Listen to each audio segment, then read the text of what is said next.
కోసం మరోసారి రైతులు రోడ్డెక్కారు. ఇంకా ఇన్ని రోజులు తమను వేధిస్తున్నారని మండిపడ్డారు. రోజులు గడుస్తున్నా తమ కష్టాలు తీరటం లేదన్నారు. సమస్య పెద్దదవుతుంది తప్ప పరిష్కరించే నాథుడు కరువయ్యారని ఆరోపించారు.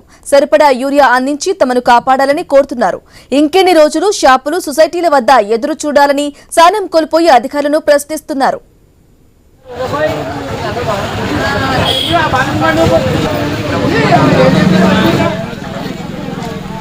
ఇక సూర్యాపేట జిల్లా మామిళ్లగూడెంలో అన్నదాతలు రోడ్డెక్కారు. సూర్యాపేట ఖమ్మం హైవేపై బైఠాయించి వెంటనే యూరియా అందించాలని డిమాండ్ చేశారు. 10 గ్రామాలకు చెందిన రైతులు హైవేపై రాస్తారోకో నిర్వహించారు. దీంతో అక్కడ భారీగా ట్రాఫిక్ జామ్ ఏర్పడింది.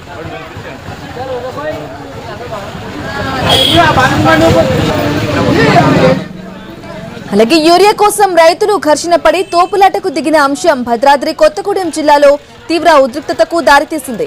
ఈ ఘటన జులూరుపాడు సొసైటీ ఆఫీస్ దగ్గర జరిగింది. యూరియా కోసం తెల్లవారుజామున 4 గంటల నుంచి క్యూ లైన్లో ఉన్నారు రైతులు. ఇంతలో టోకెన్లు జారీ చేస్తుండగా లైన్లో నిలుచునే విషయంలో రైతుల మధ్య వివాదం తలెత్తింది. కావాలని కొందరు ముందుగానే టోకెన్లు తీసుకుని మళ్లీ లైన్లోకి రావడంతో గొడవ స్టార్ట్ అయింది. దీనికి తోడు స్టాక్ తక్కువగా ఉండటంతో యూరియా దొరకదని ఆందోళన చెందిన రైతులు తోసుకోవడంతో ఒక్కసారిగా టెన్షన్ క్రియేట్ అయింది.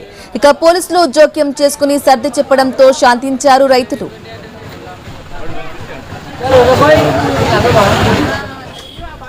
తెల్లవారుజామున అదే పనిగా రైతులు క్యూ లైన్లో నిల్చుంటున్నారు. కాళ్లు గుంజితే చెప్పులు పెట్టి చెట్టు నీడన కూర్చుంటున్నారు. సంగారెడ్డి జిల్లాలో రైతు సేవా కేంద్రాల వద్ద రైతులు నిరీక్షిస్తున్నారు.